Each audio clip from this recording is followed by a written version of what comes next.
Good afternoon and welcome to the April 2017 edition of the Marks Group GoldMine Tips and Tricks webinar. We put on these tips and tricks webinars once a month. Always visit our tips and tricks from ages past by heading on over to www.marksgroup.net.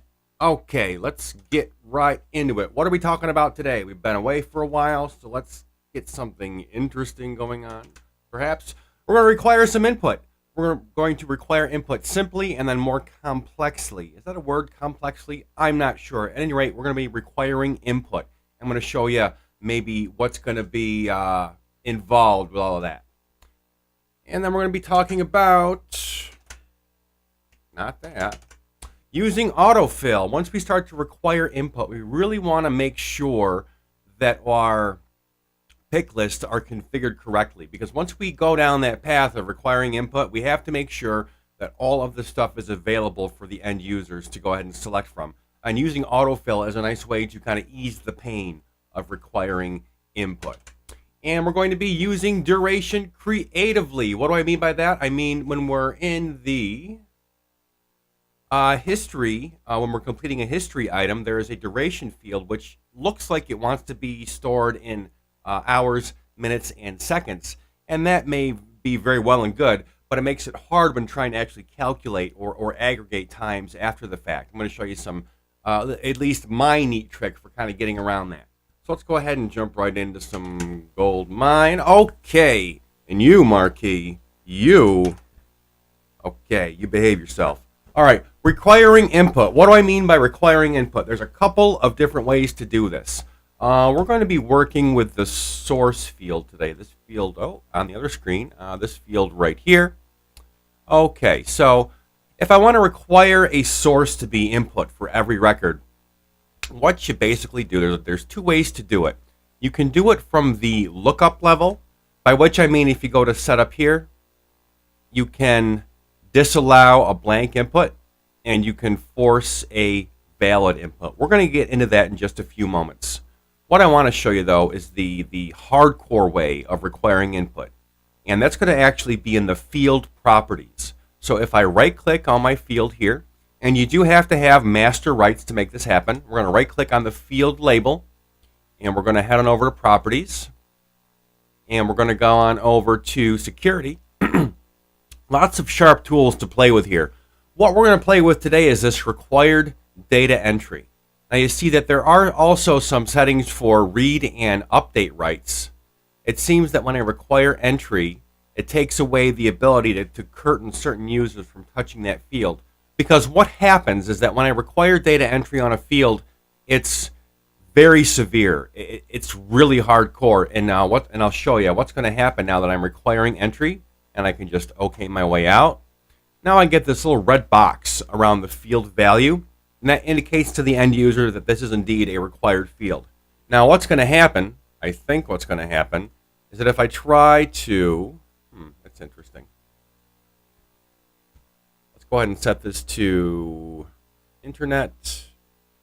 And we'll go ahead and blank that out. Let me just play here. Let's not allow blank there. And let's take away that pop-up when selected. Very good. Because what I want to do is I want to blank this out. And I want to show you what happens. Yeah, see, once the field is actually required, the end user is really, really going to be required to input some data. So what happens is that the end user can no longer move away from this field until they put something in it. And they can't move away from the record until they put something in this field. The problem that I see in the field with this is that if the end user is trying to answer the phone or trying to complete a history or trying to look someone up, they're going to get all flustered and they're not going to know what to do, and they end up writing notes on a sticky pad, right? Instead of in GoldMine where we'd like them. So just to be entirely clear, once we require input on that field, wow, does it require input. So let's go ahead and go back into our properties. Ooh, that was a right click, Justin. Properties. See, wow, this is how much it requires input. I can't even go to the field properties unless I put something in there. That's amazing. Oh, please lock up GoldMine. Oh, my goodness. We've never seen that happen, right? That never happens. Yeah, so I guess the moral of the story is requiring input on a field is a pretty severe thing. Oh my goodness.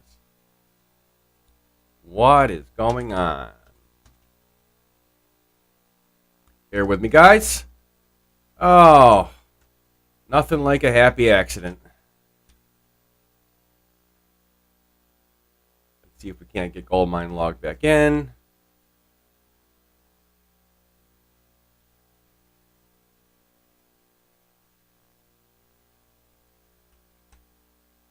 Hello. There we go. How embarrassing. Okay, so now that we have something in that field,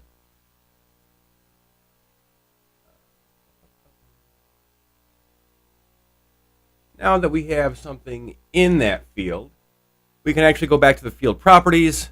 And the idea was, in this case, to actually just take away that required data entry. There's actually a more kinder, gentler way to take care of required data entry. So that was the hardcore method. This is the softball method.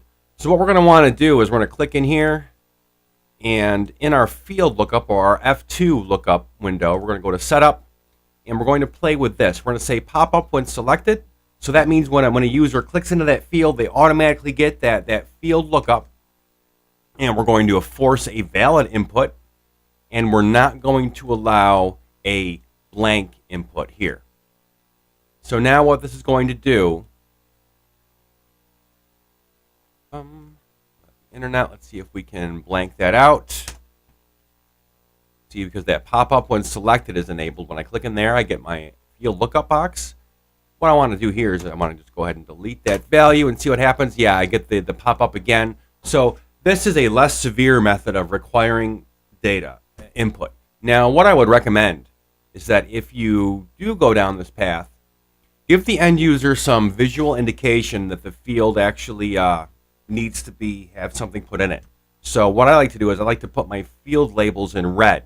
So in this case, I always want a main phone, I always want a company and a contact, and I always want an account manager.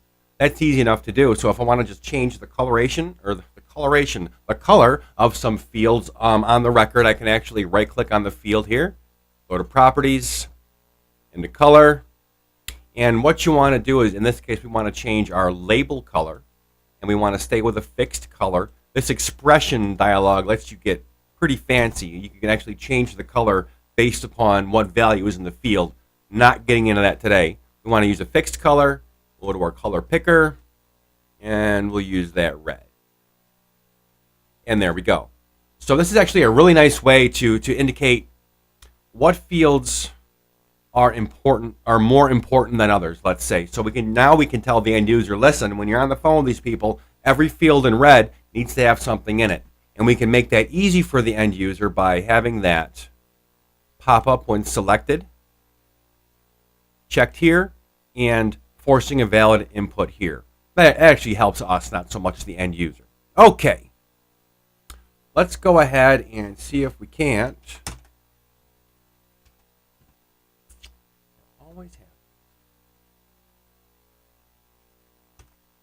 There we go. We're going to use some autofill. What do I mean by autofill? Yeah, this field requires a valid entry. No kidding. Autofill and other tricks like it, again, help us deal with the actual pick list itself. So if I go back into my pick list setup, I can turn on autofill.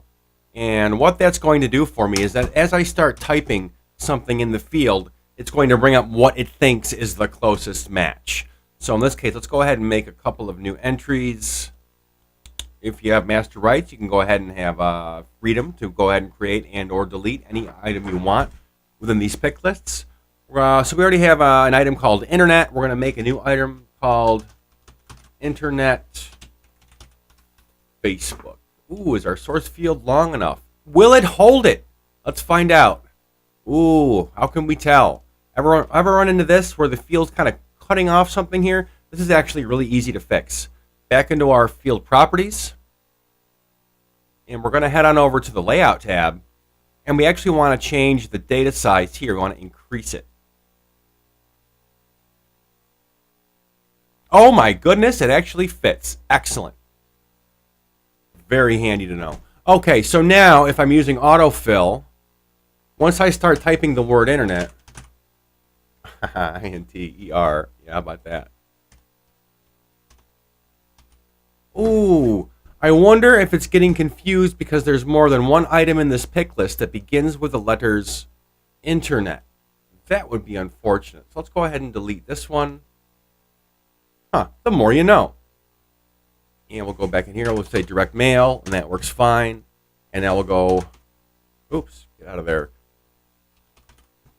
Okay, so it looks like when you use the autofill, every item has to start with a unique series of letters. So it was getting confused between internet, just plain old internet, and then internet dash Facebook. It kind of killed the whole mechanism of the autofill. I actually wasn't expecting that. I don't know what I was thinking. At any rate, if you have this autofill enabled, what you probably want to do is turn off this pop-up when selected. That's just going to frustrate people. So now, if I'm like a keyboard warrior, I can start tabbing through all of my fields like so, just hitting the tab key. And once I'm tabbed into this field, I can just immediately start typing, in this case DIR for direct mail, and then tab away, and on and on and on. If you ever want to change the order of your tab stops, we're getting all over the place today. If you ever want to change the order of your tab stops, this is actually pretty easy to do. That's again going to be in field properties. And we're going to head on over to the layout tab. And what we're looking to get at is the position number here. So in this case, this happens to be in position 9. What that means is that is the 9th tab stop.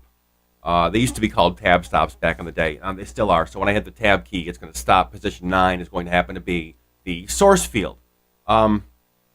This can be a real pain in the butt to set up because once you start screwing with this number, it doesn't automatically like shift down the rest of the fields in the list, if that makes sense. The easiest way to set your positions here is do yourself a huge favor and grab a print screen of your GoldMine screen, like an actual print screen, and print that out. And then on the actual printout with a pen, I swear to God, it kills me, but actually use a pen or a pencil and write down what position each field should be. Like company should be 1, and then contact should be 2, so on and so forth. And then go ahead and set all of your positions at once. So go through every field in the record. In my experience, this is the only real accurate, effective way to do it. Otherwise, you end up with things where if the source field was previously stop 9, we want to have that stop 8. GoldMine is not smart enough to take whatever was stop 8 and switch it over to stop 9, if that makes sense. I'm sure it doesn't, but anyway, do yourself a favor. Print your screen, mark your notes on it, what tab stop you want each field to be, and then go ahead and set them all at once. Now this happens for all of the users in your GoldMine. So what you're going to want to do is have everyone restart their GoldMines once you make any edits or modifications. Okay. We meet again, Marquis. Working now, huh? Using duration creatively. What do I mean by this? If I complete pretty much anything other than a sale or one of the special histories, if I complete, in this case, a next action. Next actions I see used quite a bit for like internal things that clients of mine will do. Like a next action could be complete internal paperwork or send proposal. Or in my case, I use next actions for billable hours against clients. And to that effect, I have a service tag. And I actually have a service for a lot of different kinds here. So I have, I do work for a couple of different companies. I have administrative and so on and so forth. That helps me categorize what kind of billable rate I should apply to my hours. I'm not going to get any reporting today, but what I do want to show you is that this duration field looks like it wants to be hours, minutes, and seconds. And if you're going to do any kind of real reporting off of that, it's going to be a nightmare.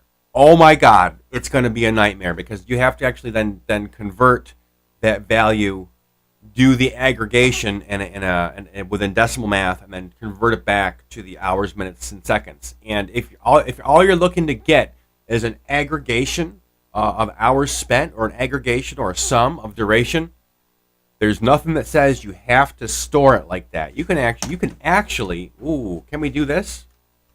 My duration was great.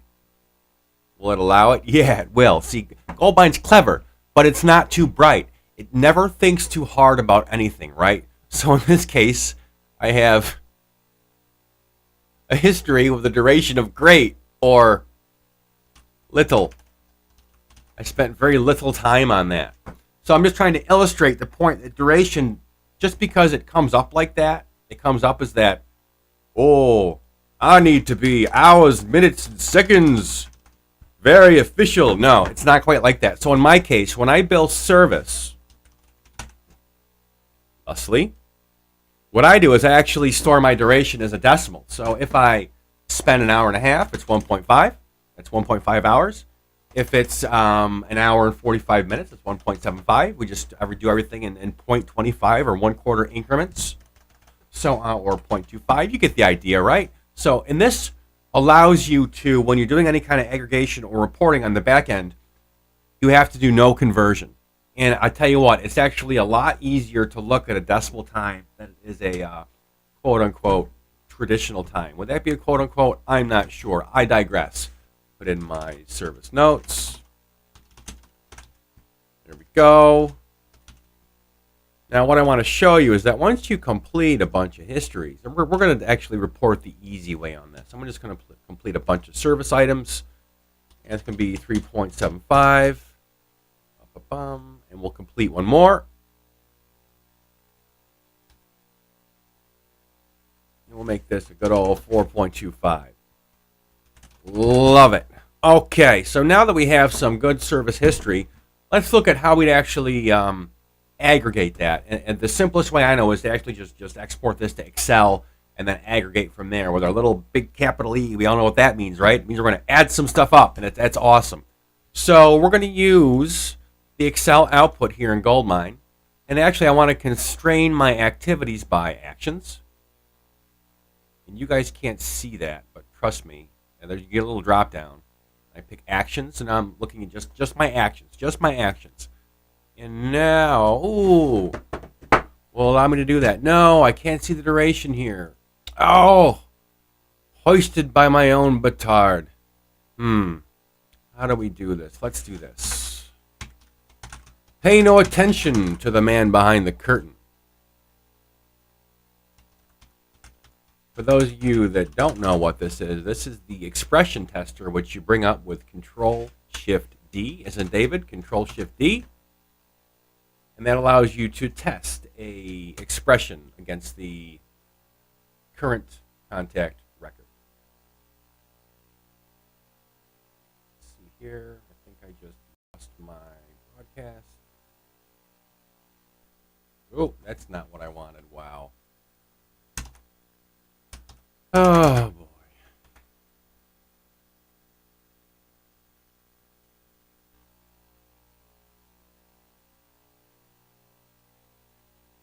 That's what I wanted. Okay, very good. All right, moving on. So what I'm actually going to do is I'm going to make a little history query. You guys know about queries, right?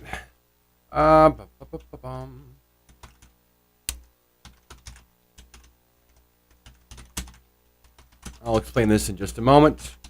So what I'm just getting is a list of all the histories for that one record.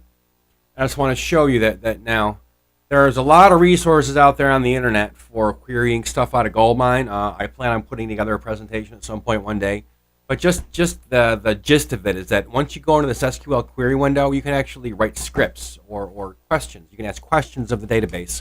And in this case, I want to know everything. So select star or everything from contact history or conthist. You have to know these weird table names where the client account number or its unique identifier is this weird long piece of text here. But what I want to show you is that when we're storing duration on the back end in decimal, it's very easy then to export that to Excel. Oh God, this is going to blow some stuff up, right? Oh, you poor computer. over. You are confused.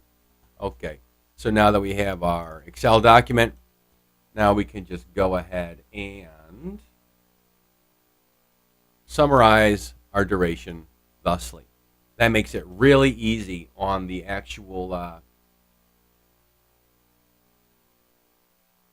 the reporting side. That makes it really easy on the reporting side to go ahead and grab your duration in a decimal format.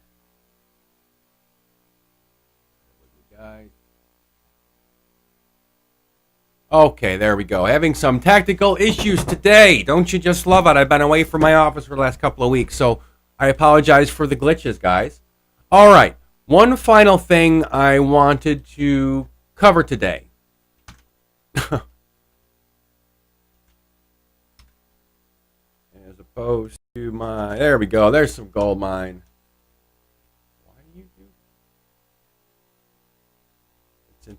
Okay, so what I want to look at one more time here today, or alternatively, is the display records count in GoldMine. So a question that I had just the other day was, Justin, I'm looking at a filter of people, and I'm not getting all of the people on that filter. I know there are more people in that filter than what it's showing me.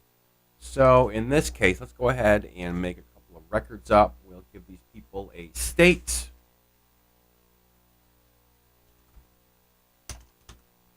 At New York, and New York. All right, so now when I go to my search center, and actually this doesn't actually really have to do just with a filter. It can actually do with anything. I need to hurry up here.